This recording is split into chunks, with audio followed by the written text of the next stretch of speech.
Here he comes again. You have a little more of me, and it's a difficult spot because we are all now willing to go out, have drinks, see the fountain, and have a nice time. So I will try to make it short and crispy.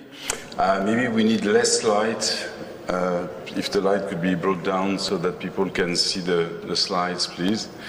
What was the task I received was to speak of millennials and the role they have and the impact they have on reputation management.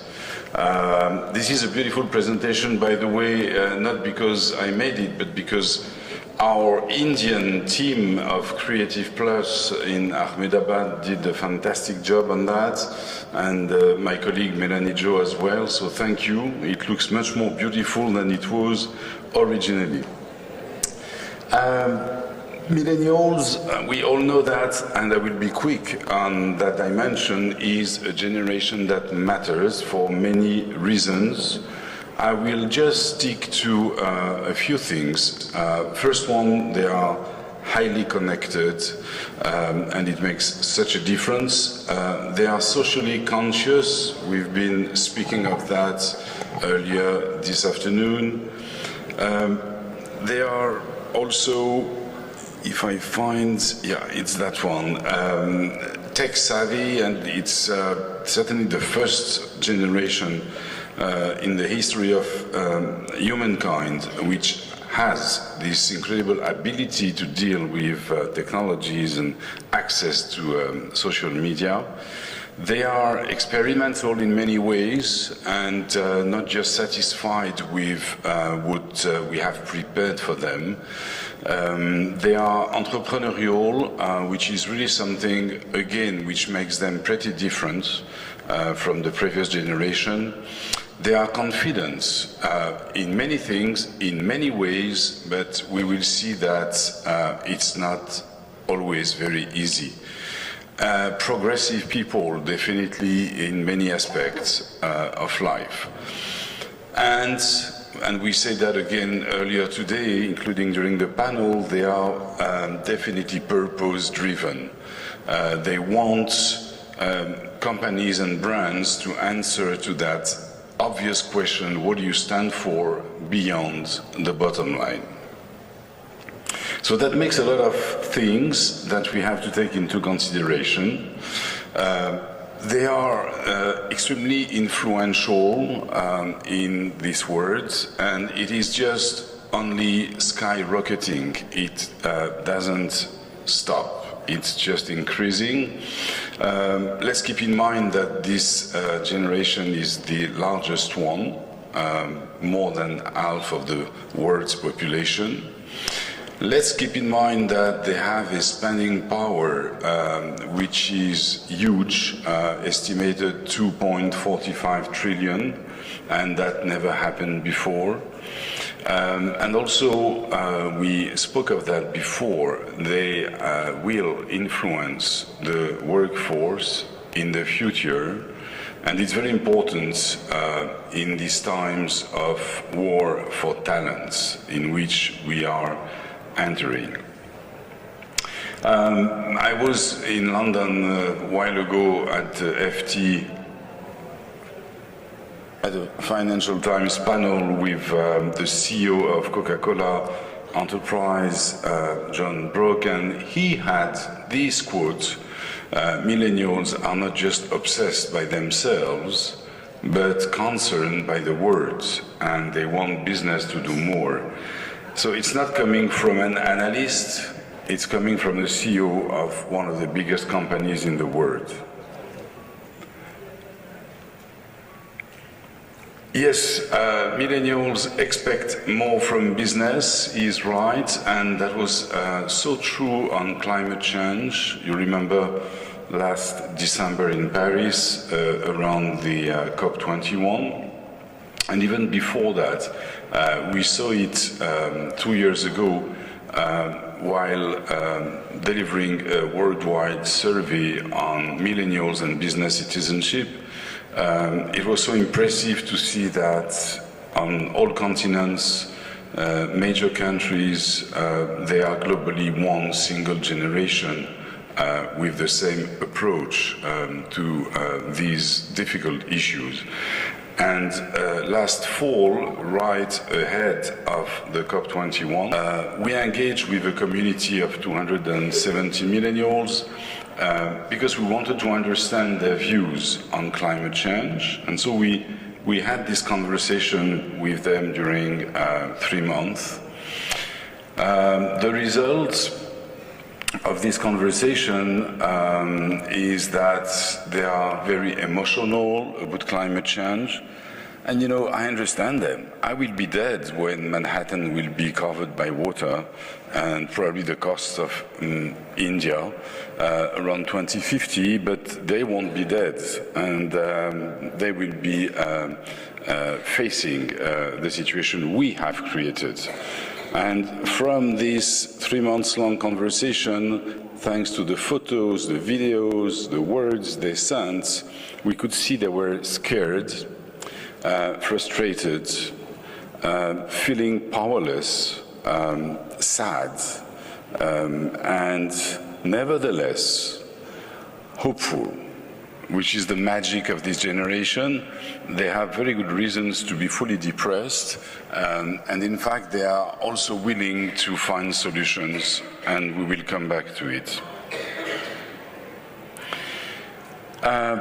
Briefly, but this presentation will be online in a few hours or days, so you will be able to see it in detail. Sorry. It's interesting to see that wherever they are, in Asia, in Europe, in the US, they have the same approach, the same concerns, and at the end, the same words to share their frustration and their hopes again. They think, and this is why they are hopeful, that yes, we can mitigate the effects of climate change, and which is totally new, and that was one of the most interesting outputs of our survey, they say that they want businesses to play a significant role. And, I've been presenting this to probably 20 CEOs around the past 12 months in various countries, and they all had a big smile on their face because they understood that they could make something with millennials that they couldn't do with the previous generation. So basically what they say is that governments, of course, still have a role to play, but governments are made of politicians. Politicians are not really people you can rely on. And governments are just, poor. They have no more money to put on the table. People are concerned and definitely want to play a role. Me, personally, each of them is ready to be on boards. Non-profits should be active too. But who is finally, in their eyes, should be playing a significant role? It is businesses. And again, this is so new and so positive.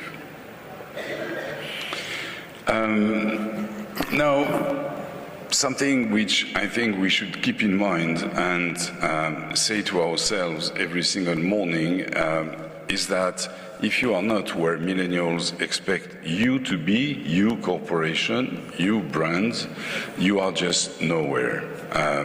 They look at the world with a shifting lens in many ways, and yes, it's time for businesses to catch up.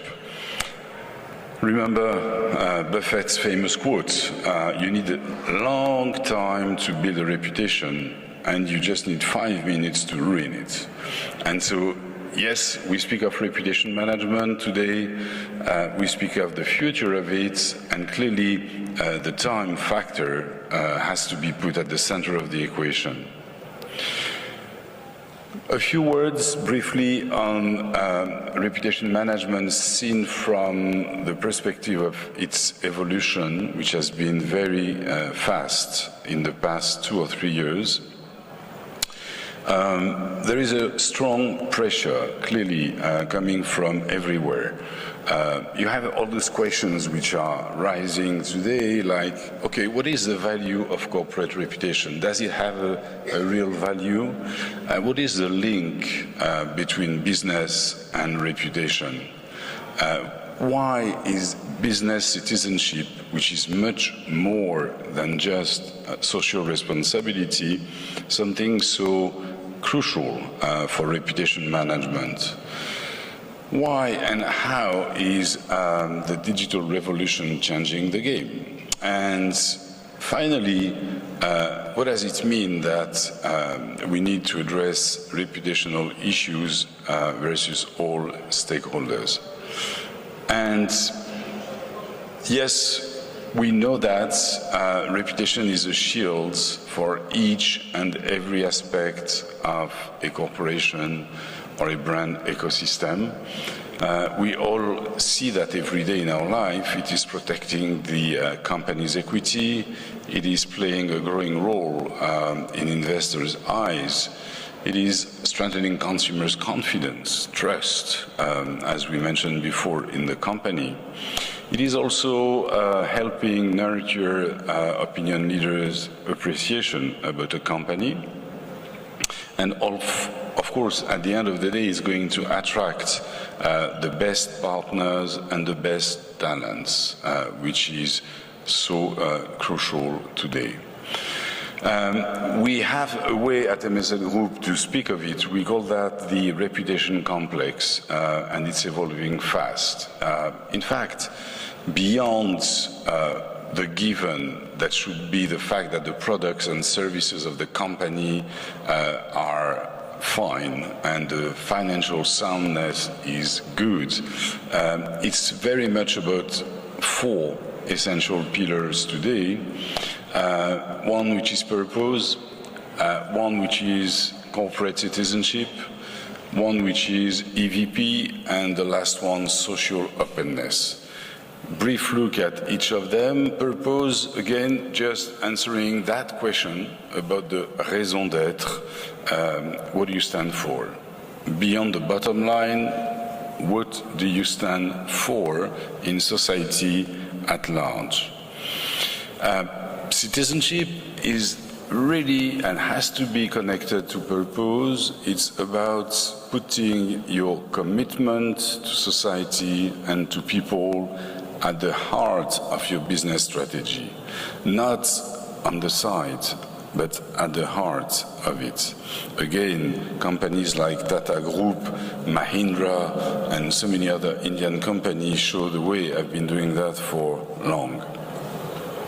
EVP, this is extremely important. It's going to be the value as a company you create for your staff. And if you create value for your staff, you're creating value for your clients and for the company. And at the end, for each of them individually, creating social openness. You have to be active on social media. You have to be sharing content.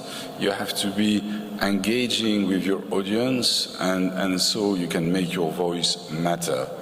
And honestly, today, in this room, how many of our clients can be considered as being social open? Really, seriously. Probably not on the hands of these two, the fingers of these two hands. So there is a lot to be done here. And if the reputation complex is this much more multifaceted mixture of components, drivers, elements, which are creating what reputation is, millennials come upon that and they just add more pressure. For instance, you take performance. When we ask them, they say performance is great. Performance with purpose is just greater, is just far better, and this is what we expect from businesses. Corporate citizenship, they don't want to hear anymore about greenwashing and about intergalactic big initiative to save the universe. They don't care. They want local projects actionable projects with a measurable impact on people's lives.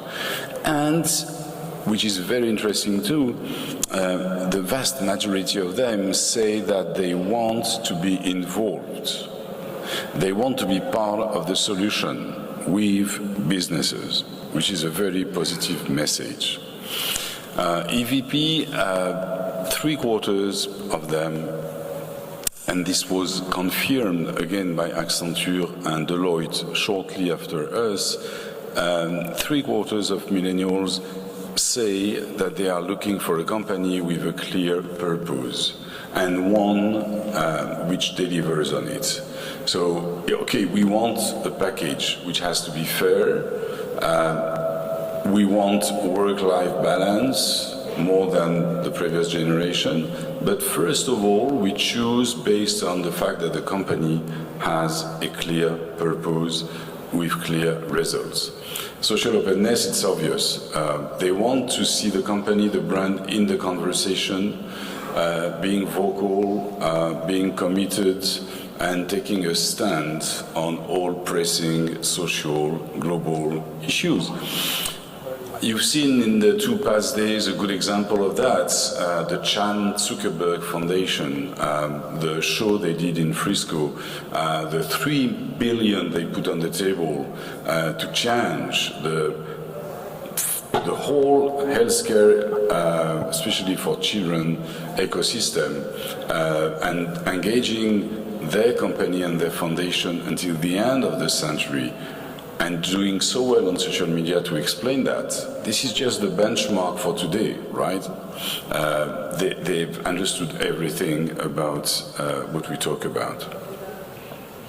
To conclude, I would say that millennials finally are impacting reputation in 3 different key dimensions: as consumers, as employees, and as brand advocates.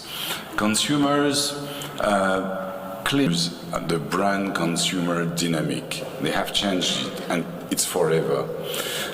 They have and they want a relationship with brands and corporations that goes beyond the products and services. They want to know, what these organizations and brands they endorse and are loyal to have principles that align with their own. And remember that thanks to the very many applications which are developed now for smartphones, they can scrutinize everything about the product and the company behind. See the figures. 4 out of 5 believe that, yes, businesses can have an impact, and 69% want businesses to make it easier for consumers to be involved in that. It is just massive. So you have to really align your brand with the cause. If you want millennials to align with you, we could have chosen several examples, but we like very much Tom's. We believe that they do it right. The shoemaker, since its inception, the one-for-one program has attracted a lot of millennials around the world. Easy, right?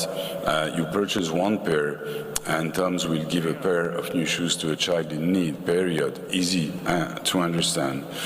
And it makes clients, consumers, active agents of social change. And when you look at the results, see the USA, Tom's today stands higher in the brand value index than Nike, right? Just because they have been able to embrace the need millennials have for delivering on social impact. Employees, it's so important. They are looking for more than just a job. Yes, I'm accelerating. They are pushing for change in the world, and that's very important for the workplace. It's all about culture, in fact, which is helping them make a choice, and it's more important than we had never seen before in the history. It's global. Purpose, we said it, work-life balance, flat organization. They want to be able to speak to the CEO every day if needed. They don't want our pyramids anymore. They want flexibility. And yes, there are some companies that do it very well. We like the recent example of the use by Taco Bell of Snapchat to engage with millennials and hire them. It was just clever to do it through a platform which they adore, and the response was huge, as this example can show you. Last, they are brand advocates, and this is so important for marketing today. You know, advertising is really not their stuff now, and they are looking for something else. They believe in their peers, they believe in authenticity, content, and it's massive again. They trust recommendation from friends and family more than anything else. We found that there is a very good example of that, and a company is doing right, which is J.Crew, by collaborating with Casey Neistat to promote their clothing line. We have no time to look at the whole stuff, but it's just hilarious. Do it. He's just building the storytelling that he's using for himself for the benefit of the brand. But we have no time. So I will conclude on what does it take to win in the reputation economy.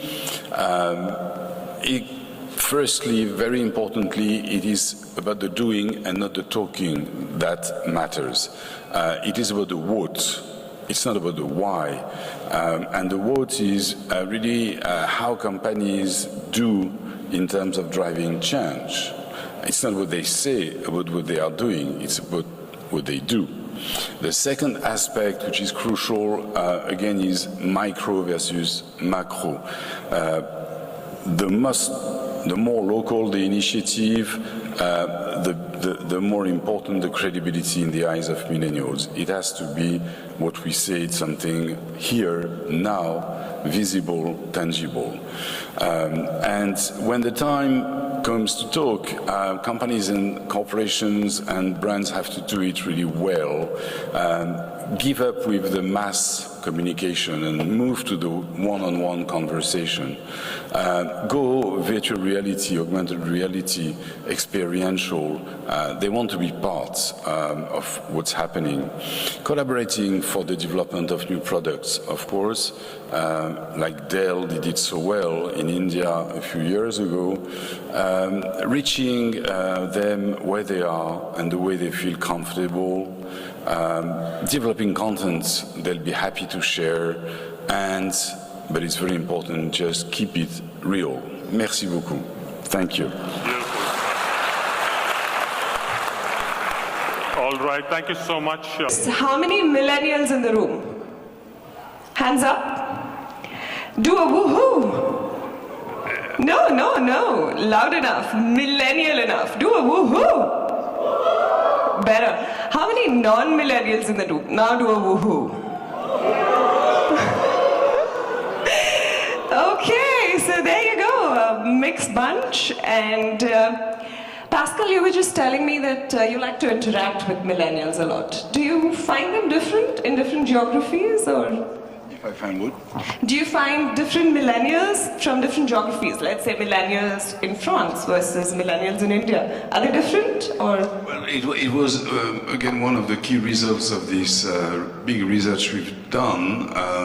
I think the average was like over 60-65% of the millennials from the 17 countries would have similar views on most of the topics. It is the first worldwide generation.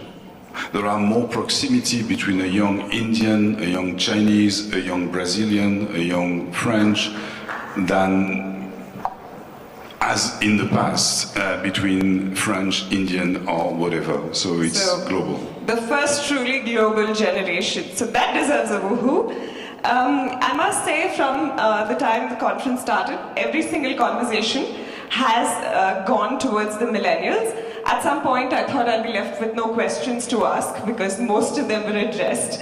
But in this whole noise of the millennial generation, are we leaving the others behind? Is the conversation constantly homing in on the millennials?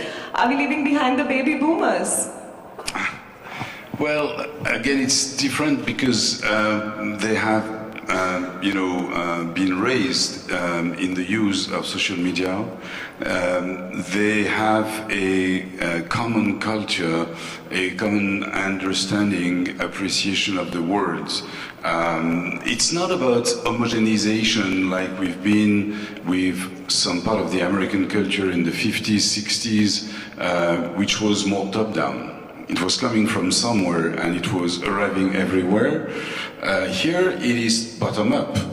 They create their own codes, culture, and they decide what they are going to talk about. When we met with Melanie Jo and Nidhi Makija and the team, that platform for millennials before the Paris conference, we were so impressed to see that they were not reacting to, an impulsion, but naturally coming with their own vision and views. Makes a big difference. Wow. So in that context then, are corporates, especially the traditional ones, ready for the millennial workforce? This is a big issue because the way many of the blue chip of this world and big corporations are still engaging with millennials when it comes to recruitment is not really matching what they are expecting. They don't expect, just a conversation about how much money do you want to get and how many advantages you would like to get and all of that.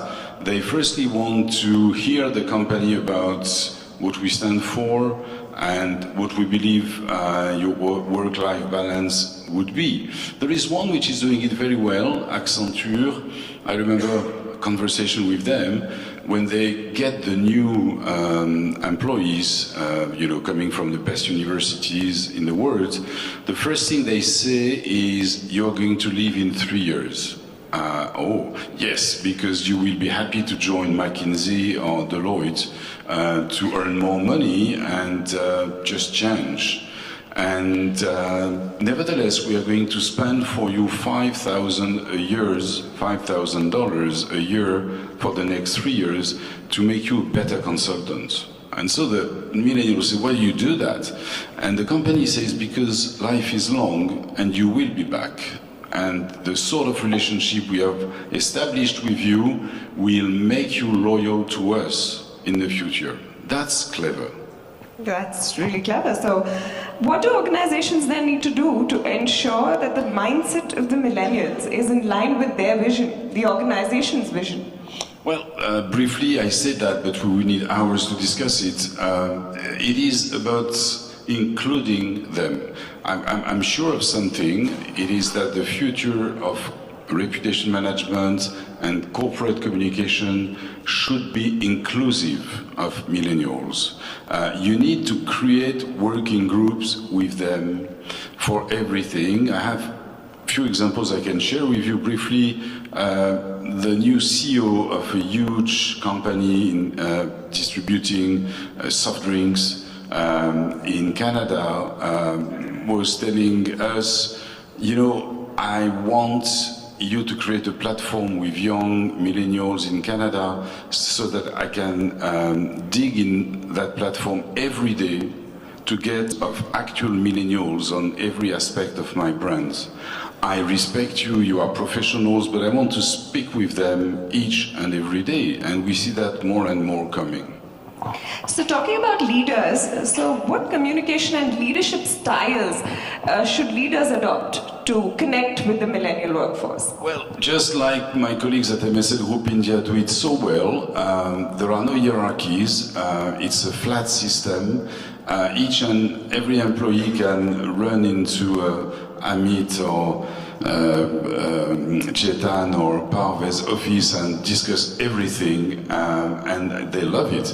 Just the opposite of a colleague of ours, Glenn, I will not name, somewhere in North America, telling me one day, I don't speak to consultants. I speak to SVP who speak to VP who speak to consultants.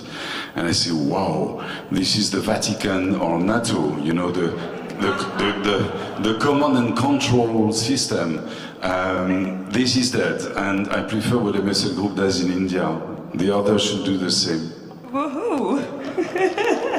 So now I'm going to shift the way I'm asking you these questions. I'm going to now do a quick round. So I'm going to ask you to rate by preference or rate in order. Okay? So what do millennials want from brands? Money, performance and purpose that you spoke about, appreciation, career development, perks and benefits, or values, in order of preference. You know, millennials are clever people, so they want all of it.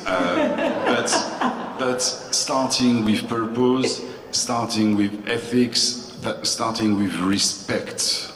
They want to be respected. And the financial aspect is important. They need a living, but it's not the first point. Right. So what form of communication then should millennials be spoken to in? Rate in, again, order of preference: email, WhatsApp, social media, phone calls, and now Snapchat. Well, clearly Snapchat and WhatsApp or WeChat in China, everything social is going to be natural to them. I can see it with my own sons. If I send them an SMS, usually they don't answer. If I call, not sure. If I send through WhatsApp or Snapchat, suddenly I have an answer, you know. So this is the preferred channels, and we have to deal with that. Mm-hmm. So then what do millennials like? Flexible work hours, more holidays, outdoor trips, food, abundant amenities? All of it, but again, starting with flexibility, starting with work-life balance, so important to them that we understand that sometimes they need to work from home, or they have something which is pressing. We should just respect it and accept it. Mm-hmm. So coming to the brand perspective, so are millennials brand loyal? As long as the brand deserves it.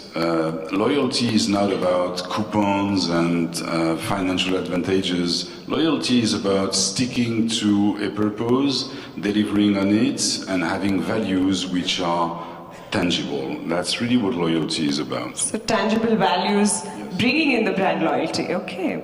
So what influences the decision of millennials? Do celebrities have a role to play? I don't know. I don't want to make sweeping generalization. I'm sure in China it can still be important. I don't know for India, but in Europe, clearly, celebrities is not the most important. A YouTuber like the one we saw, people who are just in their own ecosystem will have much more influence than classical celebrities. Yeah, so it's the influencer generation, it's not the celebrity who's going to have that conversation. So what attracts millennials? The brand, functionality, or price? All of it. No, I think again, I call them the generation of the alliance, and not the generation of the choice. And it's not or. They want all of it, but they don't want all of it at the same time the same way. But don't ask them to make tough choices. They are all about plasticity, flexibility, agility, and this is why they are so good, actually. Mm-hmm. So that brings me to the flip side. We've been talking about, great things about the millennial force, but in Pursuit of Lifestyles, I recently read an article where it spoke about how the millennial generation is constantly living the lifestyle, dressing and behaving with the mindset of a job that they want to have in the future, but not what they really have currently. So a lot of them end up with, loans, problems with finances and things like that. So what's your perspective about that? Well, that's not funny. There is a true issue with many of them, which is close to poverty. Even if they are students, in universities, they can still have a problem of just having a living to survive. And it comes to extreme situations which are just unacceptable. The duty of society is to make sure that all young people can do something and have studies and follow classes, and we need to be able to finance that, even if it is with the contribution of businesses. It's a scandal, like you see it now in major cities in the world, that students have to prostitute themselves to make studies. In which world are we living, honestly? True. So then, are millennials really ready for failure? Are they resistant to failure? I think they fail, like everybody does, but they have this optimism in them, that joie de vivre and strength, which is making them jump and jump again and jump again and try again. They don't give up so easily, and ask a few governments in the world, they know it. Yeah, so on that note, I'm going to open this up to the audience for questions, because I'm sure you guys have perspectives that you want to bounce off our millennial celebrity speaker here today. But if we can have the mics around and if hands up in the air, we'll take a few questions. We have one there in the back. Right in the back.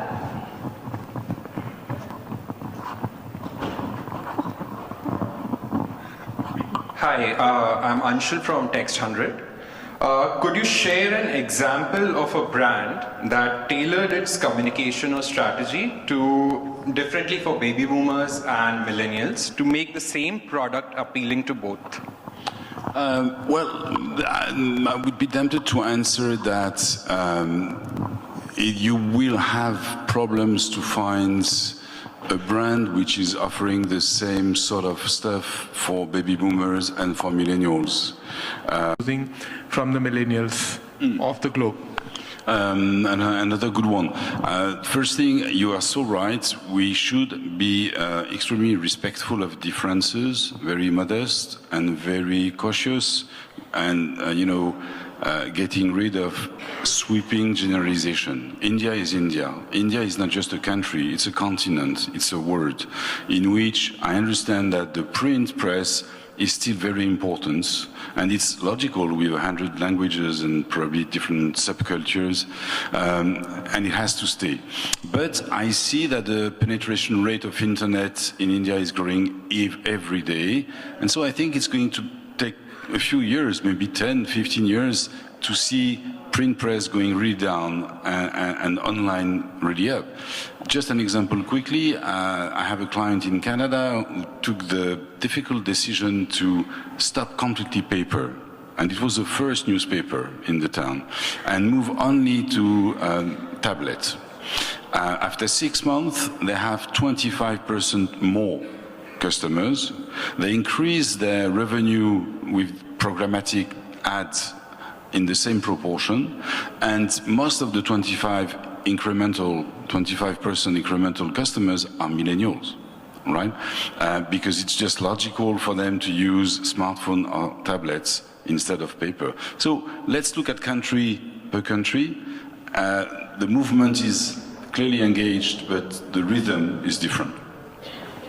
There you go.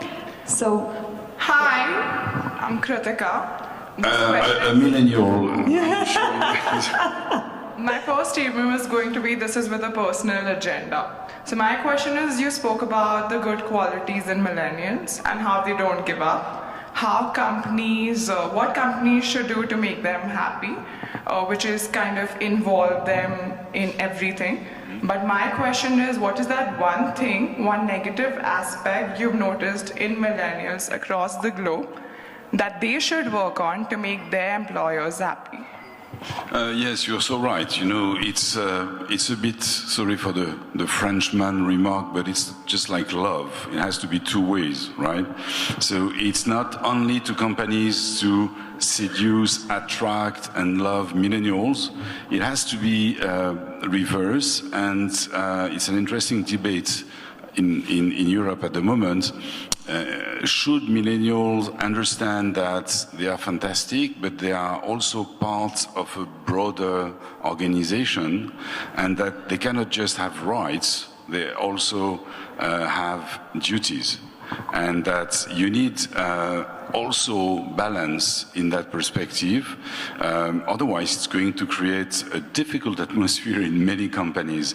So you're very right, there should be some work done in terms of employee engagement and employer branding to see where is the right balance between the rights and duties for the generations. You're right.